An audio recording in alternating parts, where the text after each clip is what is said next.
Mechanical keyboards are all the rage with gamers these days, and picking one up will cost you a pretty penny, especially if you're after the golden standard Cherry MX switches.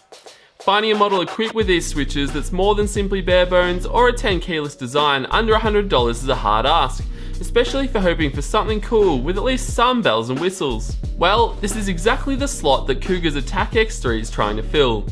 Coming in at just $90, it's priced very competitively and can be had in a choice of all 4 common Cherry switch varieties: blue, red, black or brown. But at what feature or design expense does this appealing pricing come at? Let's take a closer look and find out. The design is much in line with its bigger brother, the Cougar 600K, which I might add has been my daily driver for some time.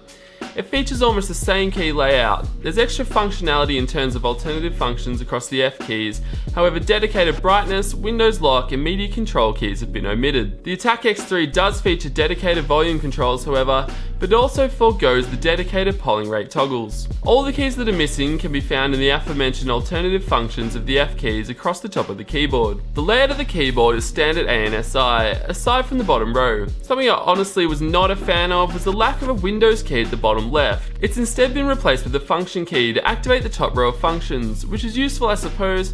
However, that bottom left Windows key is the one I use religiously, so there would be a long and painful adjustment period for me if I was going to start using this keyboard regularly, and that's just not something I'd personally be prepared to do. Also in line with the more premium 600K and 700K models before it is Cougar's brushed aluminium backing plate, which is a nice touch on a more affordable keyboard. I like the look this gives, and with the keys lit up it offers a nice reflective glow. The lighting itself is a bright red colour only, and you can switch between lighting modes with the F4 key's alternative function.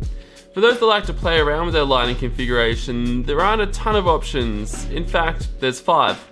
You can decrease the brightness at 33% intervals, set to breathing, or turn the lights completely off. This is pretty basic stuff, but lighting aficionados are probably more likely to pick up a model with full RGB lighting anyway, and it is a step up from the limited backlighting of the 600K. Aside from that, the design is rather basic. There's no wrist rests, although you can attach one of Cougar's wrist rests as there are notches there for one. There are no buttons along the top shelf either, and in its wrist restless form, this all results in a relatively small overall footprint, which may appeal to the frugal, travelling, accountant gamer who likes to have their numpad. 2 very sturdy and rubberized legs give the keyboard additional lift if you need it, and aside from that, there isn't much else to say.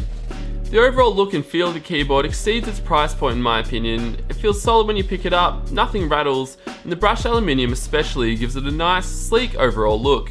Probably the only other major feature I'd miss is having a USB pass-through. This is something I find really useful, but for a lot of people that's not going to be a deal breaker. The USB cable it does have is a thick, long and braided one, which is a nice touch at this price point too. On the technical side of things, the Attack X3 is equipped with everything pro gamers would need, and casual noobs like myself don't need but want. For high performance, including 1 millisecond response time, N-key rollover, onboard memory to store your profiles, and of course the preferred Cherry MX switches. Cougar's UIX software system is lightweight, but certainly powerful enough to suit most gamers. The download weighs in at a bloat-free 5.5 megabytes, and after a quick installation, the Attack X3 was detected immediately. Within the software, you can quickly set up 3 different modes, which can be switched between on the fly with the function keys directly on the keyboard itself. Within these 3 modes, you can set up and save different key assignments, macros, adjust the polling rate, and change the repeat rate too. The lighting controls are limited as mentioned, and you can only really turn on or off each lighting step. Lastly, you can also set up different profiles for specific games on your system too, which is a good inclusion for the software. Overall, the Cougar Attack X3 is a pretty solid option at its price point of just $90. Obviously, the inclusion of Cherry MX switches is a big plus, and being able to get it in each of the 4 Cherry options is great too. For me, the lack of a bottom left Windows key and USB pass-through was a bummer, however I was impressed with the overall build quality and look of the keyboard. The Cougar 600K can now be had for just $97 on Amazon, and honestly, based on features, that would be my preferred choice, although it does forgo the full backlighting of the Attack X3. I'll post the Amazon buy links for both in the description below. Let me know what you think about the Attack X3 in the comments. Is it one you'll be considering? I'm your host Matt signing off, and I'll see you guys next time.